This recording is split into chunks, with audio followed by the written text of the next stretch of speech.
Hey everyone, welcome to the program, WRSA Radio. I am your host, G1. As always, I hope you are having a good week. It has been a bumpy one for me. Things are good now, but we had some little bit of a stressful time at the beginning of the week, over the weekend and at the beginning of the week. Glad to make it to Friday, so I can have, well, hopefully a couple of days to relax, except I have a training exercise tomorrow, so no rest for me on Saturday at least, but still fun stuff. So my mind will be on other things at the time. So anyway, what is on the board for today? Well, the potato in the room is that Joe Biden came out swinging yesterday at his NATO press conference. This was announced kind of short notice. I didn't know that this was going to take place. I just saw, hey, Biden's going to have a live press conference, and I honestly thought, oh boy, he's going to come out and tell everyone that he's dropping out of the race, and Kamala was going to be the candidate. Blah blah blah. I thought, wow. I saw this wrong. I thought that this was going to go a completely different direction, but nope. That's not what he did.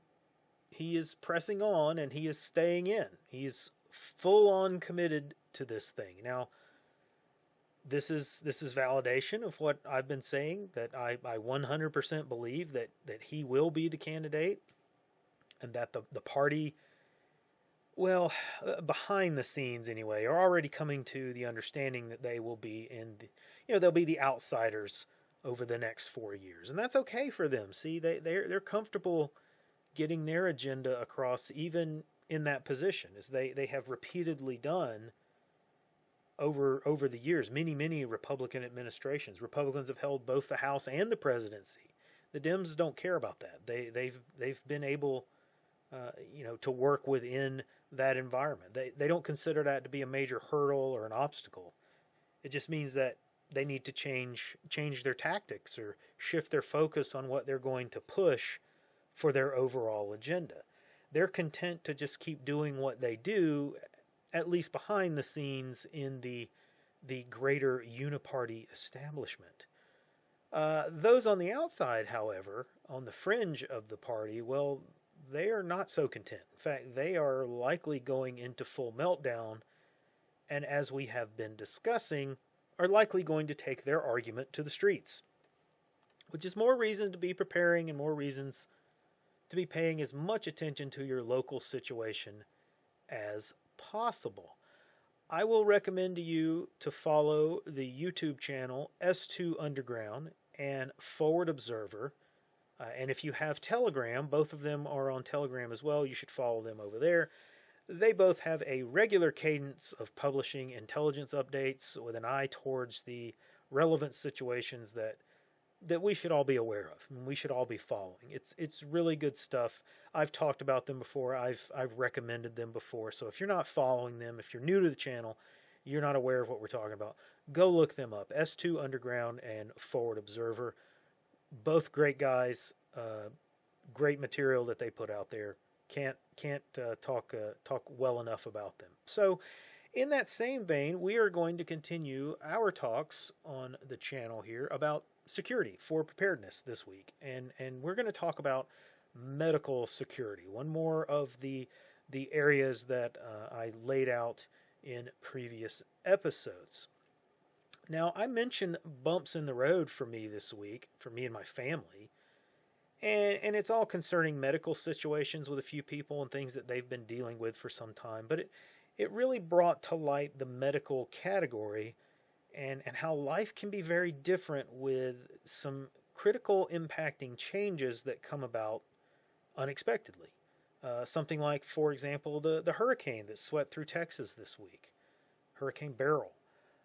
That made an impact on the lives of everyone in its path, and now many people who thought they would not need to have something or didn't need to know about something are wishing that they had paid more attention to those of us who have been telling them to be more prepared. They're finding the need for that thing or that bit of knowledge or that medicine or what have you. So let's focus on medical security. Recall that I said I define security as having a 100% control over the source of the category. At least that's, again, that's how I define it. Medical this is one of those areas that you're likely not going to have 100% control over. Most likely you're going to be no more than 50%. So 100% is the perfect security situation. You're likely going to fall short in all of those categories to some extent. But medical is probably the one that you're going to have the most trouble achieving some kind of independence and control over. Unless you have a medical practitioner in your immediate circle who will be there with the knowledge on how to treat, all things medical, you're probably not going to be able to have full independence on this. But if you have that, if you do happen to be lucky enough to have that in your circle, at that point you can focus on keeping them safe and providing them with the tools and materials that they will need to perform that role. If you don't have that, you may have to come up with a way to bargain for these things or trade for these things. But anyway, with that said, we can divide medical into a couple of areas. First off is the small personal medical things that you all very likely know or have experience with. This is the everyday bumps and nicks and boo-boos and things like that you get all the time. The normal, your cold, your stomach issues, your headaches, things like this that just require a little over-the-counter treatment. Except those treatments are not going to be so easy to get if times are lean. And in some of those things that we consider to be normal day-to-day inconveniences can become very critical in austere environments. So stockpile that stuff now as much as you can, paying attention to the expiration dates, of course. Most of that kind of thing is likely to have a long enough shelf life to last you through the immediate impact and for a while, at least till times get a little better and you have access to more things. Take advantage of those store coupons and sales to stock up on these items so that you have a good supply. And again, we're talking about just the over-the-counter medicines, the Band-Aids, the bandages, this kind of stuff, the normal everyday kind of things that you need to have to take care of yourself. Area 2 is a little more difficult. This is where we're going to need to not only have material, but to also get training. This is the higher level of first aid that deals with trauma and significant injury. I can tell you what you need to get here beyond the basic, IFAC or blood loss kit that most of, I can't tell you that, okay? I can't tell you what you're going to need beyond that. Blood loss kit, the things that you're familiar with probably from the firearms world. And there's various reasons for that. There are various levels of those kits. For one thing, there's so many different types of things out there.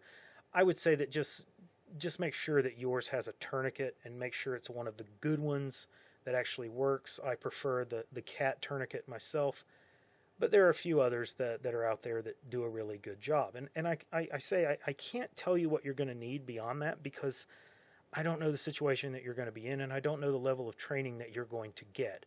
So a lot of this is commiserate on what you're able to obtain and what you're able to learn how to use, or maybe just being what you can get stockpiled. And I'll get back to that in just a few minutes. And I say that this area is where you can also spend a great deal of time, and you can put a great deal of money putting together really advanced treatment options, up to and including things that you're not really even supposed to have. So that's kind of when I say, I don't know what you're going to have access to. If you know people and you have sources, they can get you things that you can store away for them and have for them to use later in worst case scenarios. So that's kind of what I was talking about there is, you may not be able to get training on how to use this yourself, but maybe just being able to get it, you've got it for them to use, okay? just because you do not know how to use something for care and treatment of someone else does not mean that you shouldn't obtain it. Okay, just like I said, you get it, and if you can find the training, get to the training. Great.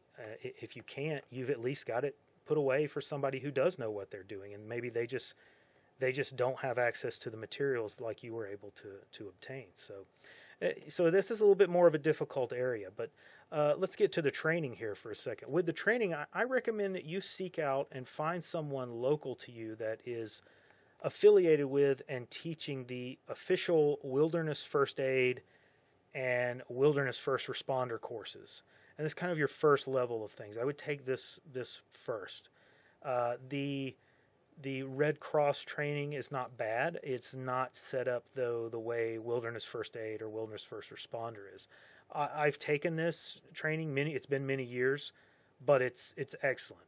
It's focused on basic first aid, but it gets into those more serious scenarios and situations and deals with some trauma, because it's built around the concept that you're giving aid to an injured person out in the backwoods, and an austere environment where you're hours away from a hospital. And that is a perfect way of approaching this and this mindset. The training puts you in scenario situations where you will have to solve problems and make decisions about how you deal with things. And sometimes those decisions are very difficult. When I took this, the instructors didn't pull any punches, and there were situations that we were presented with where there wasn't going to be a happy ending for some of those people that were the patients in that situation. So find that training and take it. It is extremely, extremely good.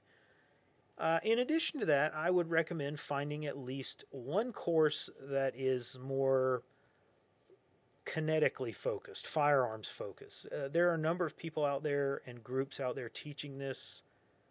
For example, there's a group down in Florida called D-Day Tactical, spelled D-E-Y, D-Day. I believe that is the last name of one of the founders of that school, but they have a YouTube channel, so you can find them out there and watch some of their videos. I see a lot of good things about them, but I've not trained with them, so I can't say for sure how good they are. They just happen to be one of the groups that I'm aware of that's out there doing that kind of training. So if you can watch some of their videos or read up on their website and kind of see what they're doing, and maybe find someone who's more local to you, that roll it however you need to roll it. There are others out there, and it all varies in scope and intensity. You may have to do some homework and talk to people who've done the courses before. Regardless of how you get there, you just need to get there, because there's no substitution for practical experience, okay? Taking scenario-based training is the best way to test your abilities in stressful and real-world situations. Those things don't fit into a square range or into a nice little tidy perfect box.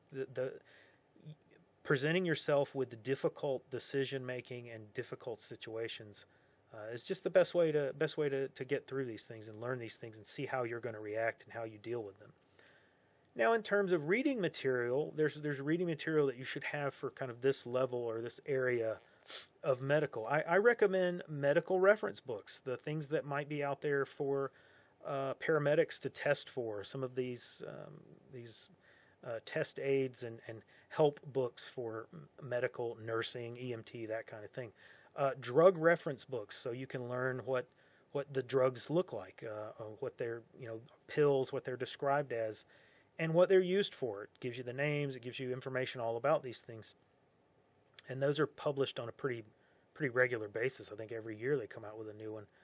I recommend getting a really good copy of the Ranger Medical Handbook. Find the one that is printed spiral bound and printed on the thick waterproof paper.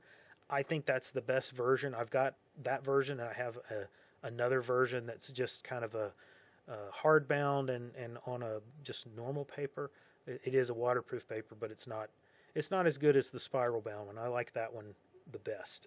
If you can't find that one commercially available, it should be out there on Amazon for you to get.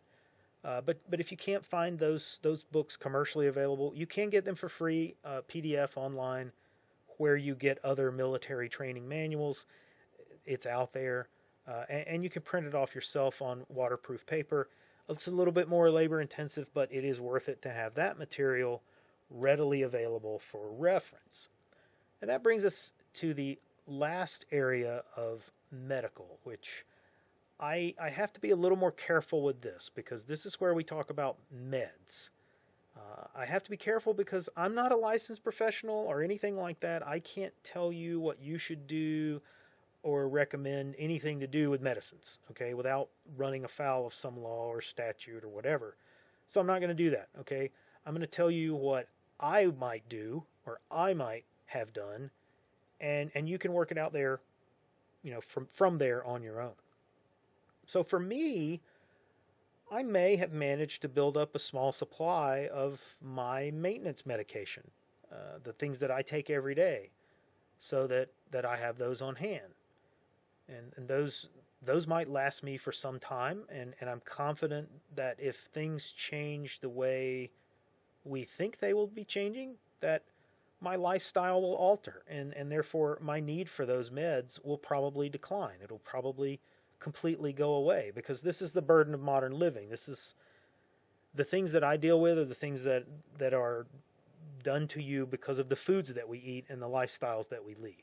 Okay, things that probably I should get under control on before things get bad, but I haven't managed to do that. I've been doing this for a very long time. I have to take these meds, so I get my meds through the mail, through mail order, and that means there's often a little bit of an overlap when the new bottle comes in before you finish the old bottle. And so, take it from there, understand where I'm going, kind of read between the lines there. What I could also do, if I had maybe some other types of meds that were perhaps stronger meds, the things I take aren't really that big of a deal. Stronger meds, maybe more difficult to get. I might go to my doctor and tell them about a trip that I was going to be taking, and that I needed some additional meds so that I would have enough for that trip. Maybe, hey, I'm going to be gone for a month to South America.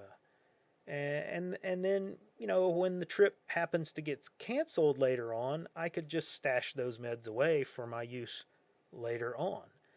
And that would take care of me for a short time, but then I would begin looking at alternative medicines and what they offer and what they bring to the table.